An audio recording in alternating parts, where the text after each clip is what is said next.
I used to think loyalty meant something, especially in business. Especially when it came from someone you had protected, promoted, and trusted with every corner of your career. But that illusion shattered the day I realized the person trying to destroy me wasn't a rival executive.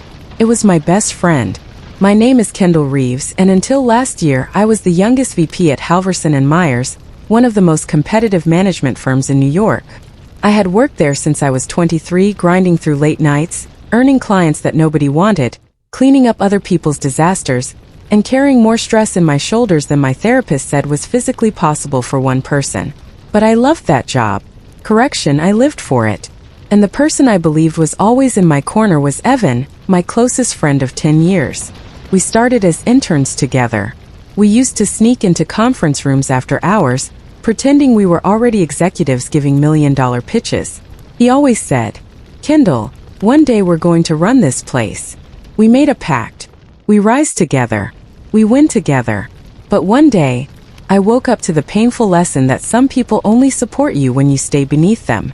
The first crack. It started small. A strange tension in meetings.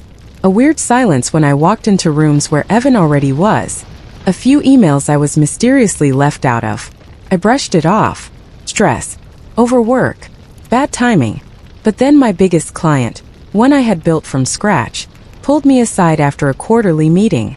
"Evan said you're too overwhelmed to manage our expansion. Is that true?" I froze. I smiled politely. I lied through my teeth. And that night, I sat in my car in the parking garage for 20 minutes, gripping the steering wheel until my fingers went numb. Why would he say that? Why would my best friend sabotage me? I convinced myself it was a misunderstanding, that I was overthinking, that he must have said something that sounded bad out of context. I gave him the benefit of the doubt. That was my first mistake. The humiliation. 2 weeks later, during a full board meeting, where all department heads, directors, VPs, and associates gathered, Evan decided to teach me what betrayal tastes like. I was presenting the Q4 pipeline. Everything was smooth, data was solid, projections were accurate. But halfway in, Evan interrupted me. Interrupting wasn't new. He did it often, usually jokingly, usually harmlessly. But this time he spoke loudly, clearly, and with a tone I had never heard from him before. "Kendall, are you sure those numbers are correct?" I blinked. "Yes. I double-checked them last night." He smirked and looked around the room, as if inviting an audience. "Well, that's interesting because according to my projections, your forecast is inflated by almost 18%. The room went silent. Everyone stared at me. My stomach dropped. "Evan, that's not..." He cut me off again. "In fact, I reviewed your client notes from last week. Some of the updates were incomplete." I felt my ears burning, my cheeks heating, my entire body tensing. Incomplete? He knew I worked 70 hours a week. He knew I obsessed over every detail. He knew my documentation was flawless. But he kept going. He humiliated me for 3 straight minutes. And the worst part? The board chair leaned forward and said, "Kendall, we'll need to review your quarterly outputs again. Please schedule time with Evan, so he can walk you through the corrections." Walk me through. Like I was his trainee. Like I was incompetent. I wanted to scream. I wanted to rip off my badge and quit on the spot. But instead I nodded. Professional. Controlled. Silent. When the meeting ended, he walked past me, patting my shoulder. "Don't take it personally," he whispered. "It's just business." I stared at the floor until everyone left. Only then did I realize my hands were shaking violently. The setup. 2 days later, HR emailed me asking for a performance review meeting. My performance? Top 1% of the company for 7 years. Highest client retention rate. Most decorated employee under 35. So why now? Because Evan submitted a concern report behind my back. He told HR I was mentally unstable, that I was having emotional outbursts, that I was losing control under pressure, that I was slipping. He made me sound like I was a danger to the company. HR told me I needed to take a mandatory 2-week stress leave. I had never missed a single week of work in my entire career. I had never taken a medical leave. But suddenly I was being forced out, politely, quietly, conveniently. And guess who was assigned to temporarily take over all of my accounts? Evan. That was the moment I realized he didn't just want to undermine me. He wanted my job, my clients, my reputation, my future. He wanted everything I had ever built. The breakdown. The night after HR suspended me, I sat on my apartment floor with my laptop open, reading the email over and over until the words blurred. Mandatory leave. Failure to comply will result in disciplinary action. Concerns raised about your emotional stability. Emotional stability. I laughed. A broken, hysterical kind of laugh. After all the times I had covered for Evan, his missed deadlines, his sloppy notes, his panic attacks before presentations, I was the one labeled unstable? He weaponized my kindness, my loyalty, my love for the job. He twisted every good thing about me into something ugly, and I let him. I cried until my head pounded, until my voice cracked, until every drop of trust one had left evaporated. But somewhere between my tears and my anger, I made a decision. I wasn't going to let a snake rewrite my story. I wasn't going to let a coward steal the life I built. I was going to come back. Not quietly, not gently. I was going to burn the entire lie to the ground. But first, I needed proof. The discovery. I drove to the office on a Saturday morning. Security knew me, my clearance was still active, so they let me in without question. I walked to my office, unlocked my drawer, and went searching through my backup drive. I needed anything: emails, call logs, client messages, anything that could prove Evan had been undermining me. I didn't expect to find something worse. In a folder buried inside a folder inside another folder, I found a spreadsheet titled Executive Succession Strategy Phase Plan. The author, Evan. And right under that, Initiative, Transition VP Role under New Leadership by Q3. Target, Kendall Reeves. Action Steps. Discredit through performance concerns, client instability, and emotional inconsistency. My whole body went cold. He had written it out. In plain English. Like I was a task on his to-do list. There were dates. There were bullet points. There were emails he planned to send. There were meetings he planned to sabotage. There were comments he planned to accidentally leak. He had been plotting against me for 6 months. 6 months. My best friend. My work partner. The person I once trusted more than my own family. I felt the betrayal like a punch to the chest. But my shock burned away quickly, replaced by something sharper, colder, more controlled. Rage. No, not rage. Purpose. He had declared war, and I was going to answer it. The shift. I walked out of the office with a flash drive full of evidence, a heart full of pain, and a mind full of strategy. That day I changed. Something hardened inside me.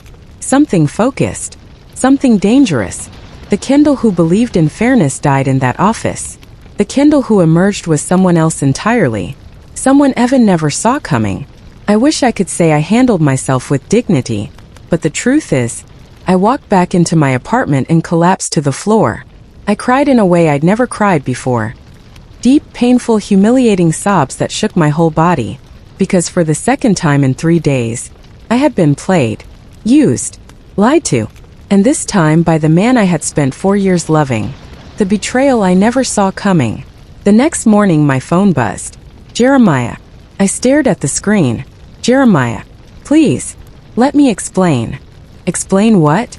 That he replaced me at work? That he took advantage of my absence? Or the part where he had cheated on me? Emotionally or physically, I didn't know yet. And then tried to hide it by lying straight to my face? My hands were shaking when I finally typed. Me. Tell me everything. Don't lie. His reply came instantly. Jeremiah. It's not what you think. She kissed me. I pushed her away. A dry laugh escaped my mouth. Of course. It's always she kissed me. It's never their fault. But before I could overthink it, my phone buzzed again. This time from Lucas, a coworker at Evergreen Insight. Someone I trusted. Lucas. Kendall. I think you should know something. Jeremiah wasn't promoted because he's better. He's been meeting with the executive team behind your back for months. My blood ran cold. Months? Behind my back. He continued. And the night before you saw him with Jenna, he told a few guys at the office that he was moving up and making the right alliances. Kendall, he used you. Used. That word hit harder than all the others. Not betrayed. Not replaced. Used. Like I was a stepping stone. A launch pad. A ladder rung he could step on to climb higher. And it worked. He had everything now. My job. My position. The project I built from scratch. My reputation. And he still had the courage to message me, pretending he cared. I stared at his unread text. Kindle, please. Just meet me. Meet him for what? One last lie? One last insult? That was the moment something inside me snapped. The Kendall he knew, the one who trusted too easily, forgave too quickly, and loved without caution. She died right there. What replaced her was colder, sharper, smarter, much, much more dangerous. The first move. I wasn't stupid enough to go back into that office alone. Not after what I'd learned. So I called someone. Someone Jeremiah would never expect. My mother. A woman who, for 25 years, worked in high-level corporate litigation. A woman who destroyed careers for breakfast. I sent her every detail. Every message. Every file. Every email I still had access to. She called me within 5 minutes. Her voice was calm. Terrifyingly calm. Mom. He committed clear conflict of interest violations. If he used your research while you were officially listed as lead strategist, we can bury him, sweetheart. I felt a dark little spark light inside me. Hope? No. Something better. Purpose. Me. What do we do? Mom. We don't rush. We watch. We collect. And when we strike, he won't get up again. For the first time in days, I felt like I could breathe. The meeting over coffee and lies. I agreed to meet Jeremiah. Not because I believed him. Not because I wanted closure. But because hunters study their prey. When he walked in, he looked rough. Guilty. Tired. He sat down like the world owed him sympathy. Kindle. I messed up, he whispered. I didn't say anything. He leaned forward. I didn't cheat on you. I swear. I got caught in a stupid situation. I didn't want you to see it. That's why I avoided you. The lies were so smooth they might have convinced the old me. But now, I could see every crack. Every hesitation. Every place the truth should have been. Then he said something that sealed his fate. I didn't take your job. They offered it to me. I didn't even ask. A chill crawled up my spine. Because Lucas had told me the opposite. For months, Jeremiah had been asking. He didn't just take my position. He planned to take it. I just want us to be okay, he said softly, reaching across the table. For a split second, I saw the version of him I used to love. But then I remembered the weeks of secret meetings. The lies. The replacement. The smug expression when he stood in my spot at the office.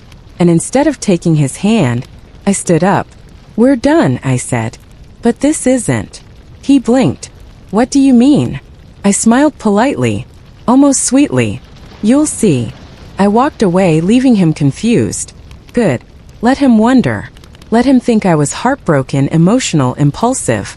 Let him think this was about love. Because it wasn't. This was about revenge. Not the loud, angry kind. The quiet kind. The kind that ruins reputations. Ends careers. Exposes fraud. Shreds the life someone built on lies. And I was only just getting started. I didn't go back to evergreen insight. I didn't have to. Because the first rule of corporate war is simple. You don't fight where you lost. You fight where they're vulnerable. And Jeremiah? He had more vulnerabilities than he realized. The secret I already knew. For 3 years I watched him chase power. Not openly. Not loudly. He wasn't that type. Jeremiah was the subtler kind of ambitious. The kind that smiles while positioning the knife. He sat at the edge of executive conversations. He volunteered for extra data reviews. He lingered in hallways he didn't belong in. I thought he was trying to grow. I thought he was trying to learn. No, he was studying the executives. Their weaknesses. Their politics. Their blind spots. He wasn't building a career. He was building a strategy.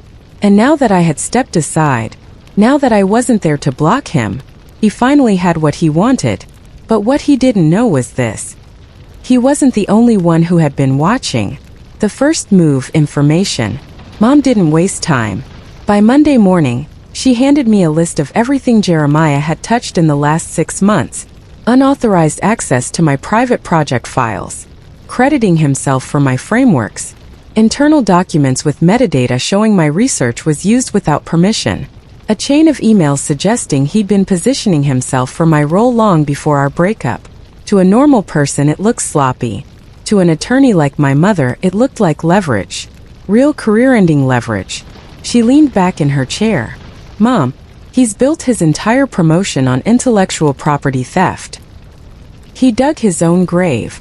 And then, sweetheart, this man didn't just betray you emotionally. He tried to erase you professionally. My hands curled into fists. He wasn't taking my future. He wasn't walking away with my work. He wasn't going to stand in my office wear my title and pretend he earned it. Not anymore. The second move, allies. It turns out when you treat people well at work, they don't forget it. Lucas wasn't the only one willing to help. By Wednesday, 5 coworkers reached out privately. Maya, who overheard executives praising my frameworks. Colin, who knew Jeremiah had been attending secret dinners. A junior analyst who admitted Jeremiah pressured her to delete Slack messages. And 2 team leads who confessed they were uncomfortable with how fast he'd climbed. People didn't just dislike him, they didn't trust him. He wasn't a leader. He was a climber, a chameleon, a man who wore professionalism like a mask. I asked each of them one question. If this goes public, will you stand by your statement? One by one they all said yes. Even the junior analyst whispered, he scares me, but I want the truth out. I realized something in that moment. Jeremiah hadn't built loyalty. He'd built resentment. A kingdom made of glass. And I was about to throw the first stone. The third move, the trap. If we exposed him now, the company could cover it up. HR would spin it. Executives would protect him because admitting mistake means losing investors. So we didn't attack the company. We attacked the weak point. The promotion review board. The one place where integrity actually mattered. Mom drafted a packet so airtight it could suffocate someone. Work samples proving timestamps. Emails showing my authorship. Logs of unauthorized access. Testimonies. Metadata. Even Slack export files showing his manipulation. But the final page? That was the masterpiece. A quiet, devastating summary. An internal promotion granted based on work that does not belong to the employee being elevated. Severe ethical violation. Recommended immediate investigation. Mom slid the file across the table to me. Mom, when this lands in their inbox, his career stops breathing. I stared at the packet. This wasn't a breakup anymore. This wasn't heartbreak. This wasn't betrayal. This was justice. Cold. Sharp. Precise. The email that broke him. We waited until Thursday morning. Right before the executives' review meeting. Timing is everything. A scandal hits harder when people are watching. At 8:01 a.m. Mom pressed send. Not to HR. Not to his manager. Not to the department. But straight to the top. The board. Legal. And the CEO. All at once. A triple detonation. The kind that has no warning. No escape route. No time to prepare a lie. Just impact. Heavy, violent impact. The aftermath, the first crack. 2 hours later, Lucas texted me one sentence. They pulled him into a closed-door meeting. I felt a rush of adrenaline. Then another message. He looked pale. Then, Kendall, they're bringing in legal. My heart pounded. This was it. The beginning of the end. Jeremiah wasn't just in trouble. He was in freefall. And the best part? He still had no idea it was me. Not yet. But he would. Very, very soon. The funny thing about corporate downfall is this. It never starts with screaming. It starts with silence. Unusual silence. Dangerous silence. The kind of silence that tells you something is very, very wrong. And that's exactly the silence Jeremiah walked into. The hallway of whispers. Around 10:30 a.m., I got a message from Maya. Maya. He walked out of the meeting. He's shaking. A few minutes later. Kendall, people are whispering. Then, they're saying the board found inconsistencies in his promotion file. Exactly as planned. I leaned back in my chair, letting the satisfaction wash over me. Not joy. Not pettiness. Validation. Because for the first time since this nightmare began, everything was turning back in my favor. The text from him. At 11:14 a.m., my phone lit up. Jeremiah. My stomach tightened, not from fear, but from the memory of who I used to be with him. His message was short. Jeremiah. Did you do something? No greeting. No softness. No guilt. Just fear. That single line told me everything. He thought he was clever. He thought he played me. He thought he could steal my work, my position, my future. But he never expected me to fight back. I didn't answer. Let him sweat. 20 minutes later. Jeremiah. Kendall. Please. If you know something, tell me. That one almost made me laugh. He wanted information. He wanted help. From the woman he betrayed. The woman he replaced. The woman whose future he tried to overwrite with his own name. I locked my phone and set it aside. His panic was exactly the music I needed. The investigation. By 1 p.m. things escalated. Lucas texted again. Kendall. They suspended his system access. Suspended. That meant they weren't just investigating. They believed the evidence. You don't lock out an employee unless you're preparing one of two things. Termination. Or legal action. Both sounded beautiful. Then came another message. They're interviewing the junior analyst. She's crying. Because she had something to confess. Because she had been pressured. Because the truth was coming out. For years, Jeremiah had manipulated people quietly, in the shadows. But now, the lights were on, and he was exposed. The meeting that broke him. At 3:20 p.m., Maya sent the final update of the day. They called him back in. A few minutes later. He looks like he's about to collapse. Then, Kendall. He's asking if you reported him. So now he knew. Not the details. Not the evidence.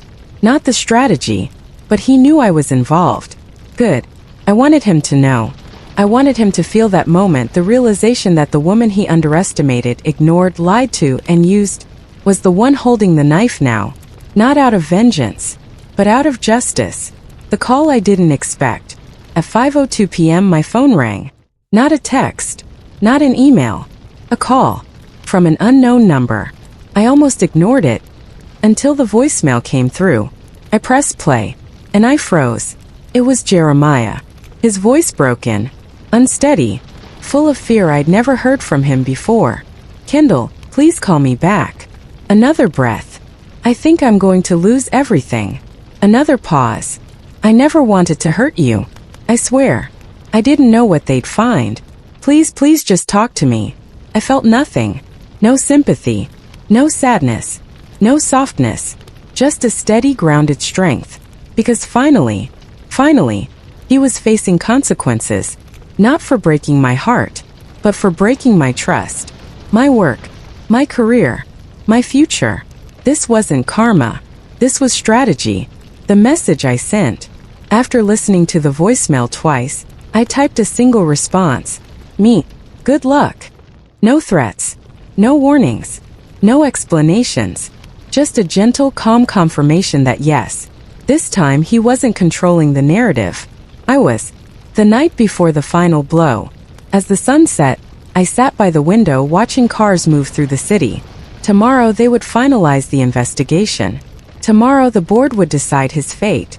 Tomorrow everything Jeremiah built, all through manipulation, dishonesty, and betrayal, would crumble. Not because of me, but because the truth always comes out. I closed my eyes and whispered to myself, you took everything from me. Now you'll learn what it feels like. And tomorrow, he would. The next morning I woke up before my alarm. Not anxious. Not stressed. Just calm. A strange steady calm I hadn't felt in weeks. Because today wasn't about heartbreak or loss. Today was about justice. About getting back everything he stole from me. My work, my dignity, my future. And maybe even a little more. The final investigation. At 9:17 a.m., Lucas sent the first message. They escorted him to HR. Perfect. Executives don't waste time escorting someone unless they already know the truth. 5 minutes later, legal is in the room. Then, Kendall, it's bad. Really bad. I exhaled slowly. I knew what that meant. All the evidence, the emails, the metadata, the unauthorized access logs, the stolen strategy reports, they had all aligned. They had all pointed to him. Now, there was nowhere left for him to hide. His panic. At 10:02 a.m. my phone buzzed. Jeremiah. Again. This time it wasn't a message. It was a barrage. Jeremiah. Please answer. Please. I'm losing my job. I'm losing everything. Just tell me what you did. Kendall, please, I'm begging you. Begging. The same man who stood in my old office, confident, smug, satisfied, was now begging. The irony tasted sweet. I didn't reply. He needed to sit with it. He needed to feel what I felt when he lied to me, used me, replaced me, and acted like it was my fault. The verdict. At 11:41 a.m., Maya sent one final message. It's over. They fired him. 2 seconds later, security escorted him out. I stared at the words. Not shocked. Not excited. Just finished. He was done. The game he played so carefully. The ambition he hid behind charm. The lies he used to climb. They all collapsed in one morning. A career he'd spent years building. Gone. And all because he thought he could steal from me and walk away untouched. The message that changed everything. At 12:30 p.m., he texted one more thing. Jeremiah. Meet me. Please. I deserve a chance to explain. Please, Kendall. I'm sorry. I lost everything. Don't ignore me, please. The old me might have gone. The old me might have offered comfort. The old me might have cried with him. But the new me? She had waited for this moment. Me. Where? The confrontation. We met at the same small cafe where he tried to lie to me a week earlier. He walked in looking like someone had drained the color from his world. Pale. Defeated. Destroyed. And for the first time, I saw him clearly. Not the man I loved. Not the partner he pretended to be. Not the ambitious professional. I saw the coward. He sat down across from me, his hands shaking. Why? He whispered. His voice cracked. Why would you do this to me? I held his gaze. You stole my work, I said calmly.